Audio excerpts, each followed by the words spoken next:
प्यारे बच्चों, आप सभी को प्यार भरा नमस्कार। आज हम धातुओं और अधातुओं के बारे में कुछ सामान्य जानकारी हासिल करेंगे, जो हम पहले भी कर चुके हैं, एक तरह से दोहराई है। देखिए, धातुएं चमकदार, आघातवर्धक, तन्य होती हैं, विद्युत और ऊष्मा की सुचालक होती हैं। क्योंकि धातुएं जब भी काटी जाएं तो वो चमकदार निकलती हैं। चाहे लोहे को भी अगर आप काट के देखेंगे तो चमकदार निकलेगा बीच में से। तो सभी धातुएं चमकदार होती हैं। उनको अगर हथौड़े से पीटा जाए तो फैल जाती हैं चादरों के रूप में, टूटती नहीं है। तो आघातवर्धक हैं। धातुओं की तारें बनाई जा सकती हैं। धातुएं विद्युत की सुचालक होती हैं, क्योंकि उनमें से विद्युत धारा गुजरती है।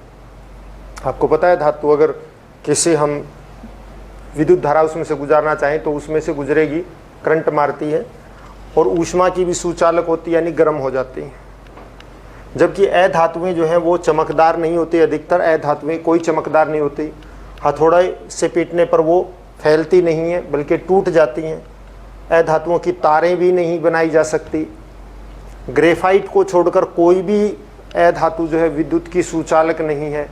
तो एक ऐसी अधातु है जो विद्युत की सुचालक है, उसका नाम क्या है? ग्रेफाइट।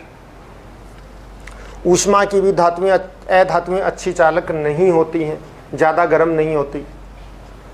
दहन करने पर यानी जलाने पर धातुएं ऑक्सीजन से अभिक्रिया कर धातु ऑक्साइड बनाती हैं।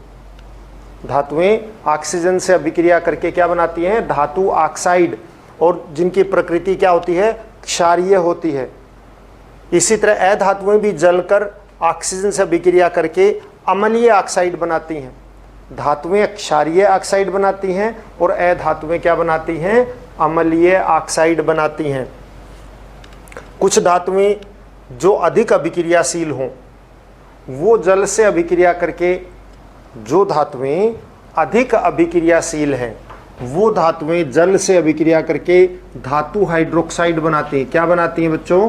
धातु हाइड्रोक्साइड, जो अधिक अभिक्रियाशील हैं तथा हाइड्रोजन गैस उत्पन्न होती है। लेकिन बाकी सब धातुएं क्या करती हैं? धातु ऑक्साइड बनाती हैं और हाइड्रोजन गैस उत्पन्न करती हैं। मतलब जो अधिक अभिक्रियाशील होगी वो तो धातु हाइड्रोक्साइड बनाएगी, और जो कम अभिक्रियाशील होगी वो धातु ऑक्साइड बनाएगी, जल के साथ अभिक्रिया करके। अधातुएं जल से अभिक्रिया नहीं करती हैं। इसी तरह से धातुएं अम्लों से अभिक्रिया करके लवण और हाइड्रोजन गैस बनाती हैं। अम्लों से अभिक्रिया करके क्या बनाती हैं? अपने लवण बनाएंगी और हाइड्रोजन गैस उत्पन्न करेंगी। जबकि अधातुएं अम्लों से अभिक्रिया नहीं करती हैं। कुछ धातुएं क्षारों से अभिक्रिया कर लवण और हाइड्रोजन गैस बनाती हैं। मतलब धातुएं अम्लों से अभिक्रिया करके लवण और हाइड्रोजन गैस उत्पन्न करती हैं। ठीक इसी तरह से धातुएं क्षार से भी अभिक्रिया करके लवण और हाइड्रोजन गैस उत्पन्न करती हैं। अधिक अभिक्रियाशील धातुएं हमेशा कम अभिक्रियाशील धातुओं को उनके लवणों से विस्थापित कर देती हैं। जैसे हमने देखा कि जिंक जो है कॉपर सल्फेट में से कॉपर को विस्थापित कर देता है। आयरन हमारे रक्त में हीमोग्लोबिन में पाया जाता है। आयरन कहाँ होता है? हमारे शरीर में रक्त में होता है। और रक्त में भी कहाँ? हीमोग्लोबिन में। क्योंकि हीमोग्लोबिन मुख्यतः आयरन यानी लोह का बना होता है।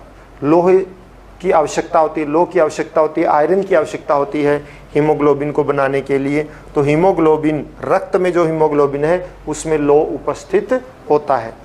अब हम प्रश्न लेते हैं। एल्यूमिनियम की पन्नी का उपयोग खाद्य सामग्री को लपेटने में किया जाता है।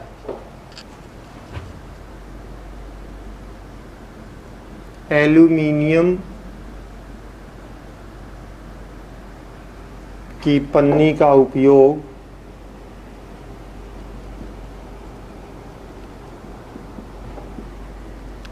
खाद्य सामग्री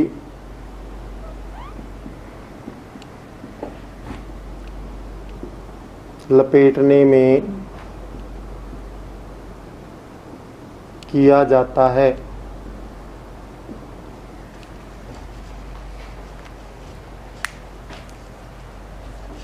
हम ये कहेंगे कि इसका कारण बताना है आपने, तो इसके कारण में हम क्या लिखेंगे, एल्यूमिनियम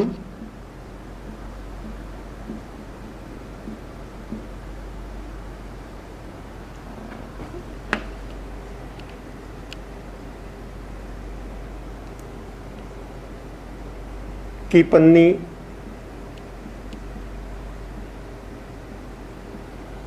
पर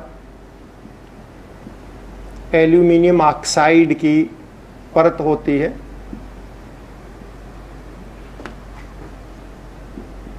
ऑक्साइड की अक्रिय परत होती है, या अक्रियाशील कह दीजिए।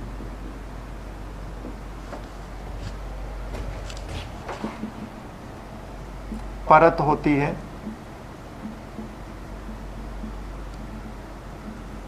जिसके कारण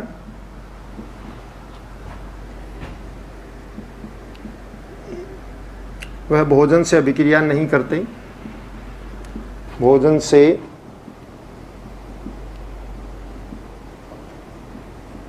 अभिक्रिया नहीं करते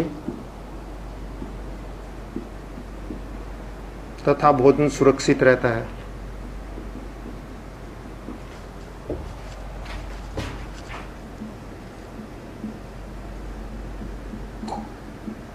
भोजन सुरक्षित रहता है। एक और इसी तरह से है, निमज्जन छड़ें धात्विक पदार्थों से निर्मित होती हैं। निमज्जन छड़ें यानी कि इमर्शन रोड। इमर्शन रोड किससे होती हैं? धातुओं से।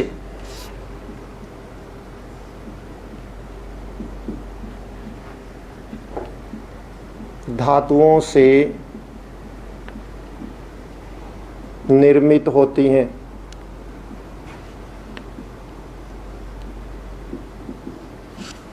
कारण बताना है आपने,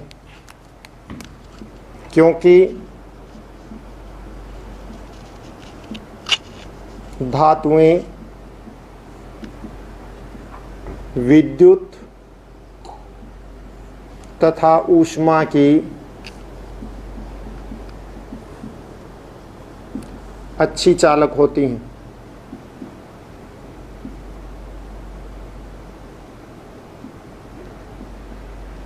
अच्छी चालक होती हैं। बच्चों, आपने ये प्रश्न यहां से देख के लिखने भी हैं और याद भी करने हैं, ध्यान रखिएगा।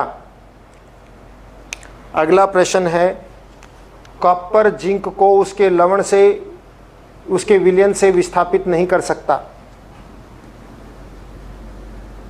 कॉपर जिंक को उसके,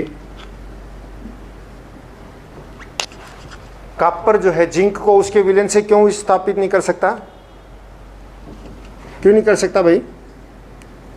उसके लवण के विलयन से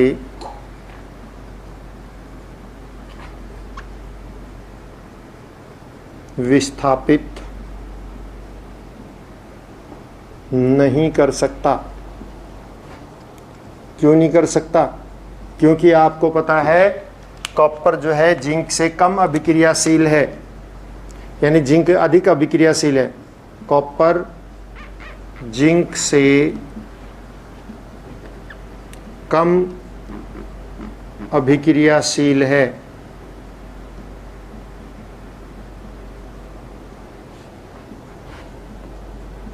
जिसके कारण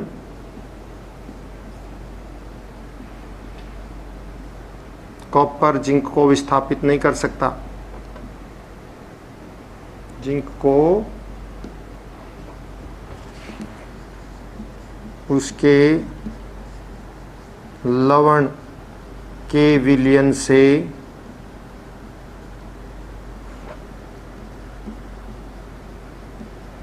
विस्थापित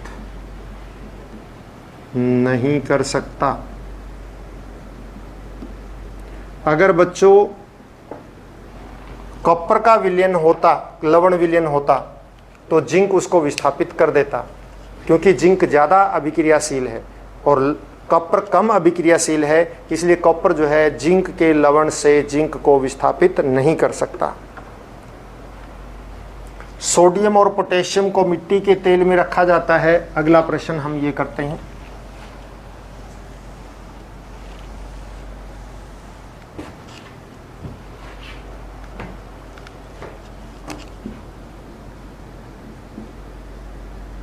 सोडियम व पोटेशियम को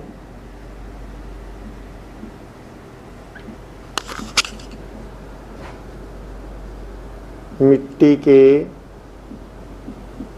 तेल में रखा जाता है, क्यों? कारण बताइए। इसका कारण ये बच्चों, सोडियम व पोटेशियम, सोडियम तथा पोटेशियम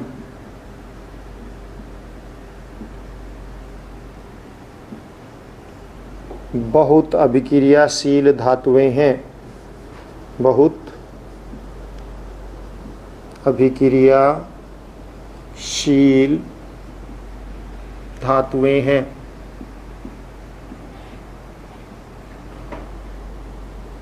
जो वायुमंडलीय ऑक्सीजन के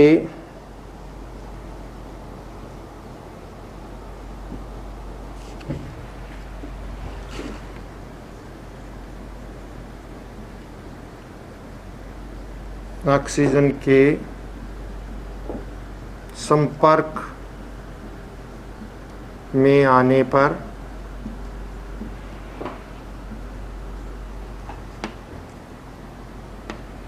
जो वायुमंडलीय ऑक्सीजन के संपर्क में आने पर क्या होती हैं?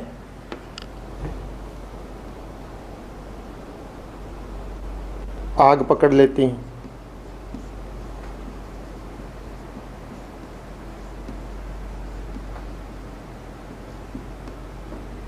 अर्थात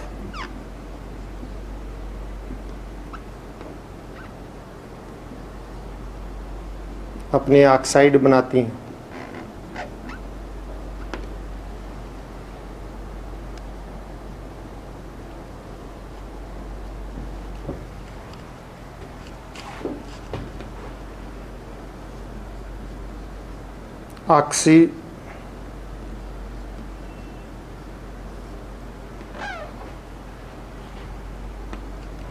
ऑक्सीजन व जल, आप इसमें ये लिखिए बच्चों, वायुमंडलीय ऑक्सीजन तथा जल लिखिए।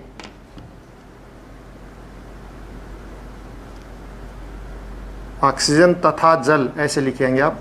ऑक्सीजन तथा जल के संपर्क में आने पर आग पकड़ लेती हैं।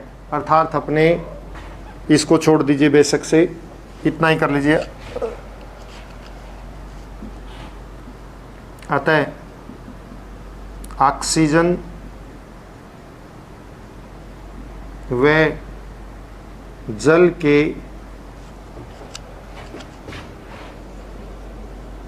संपर्क से दूर रखने के लिए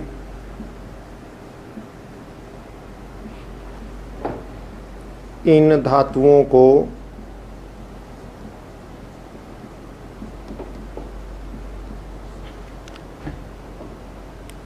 मिट्टी के तेल में रखा जाता है।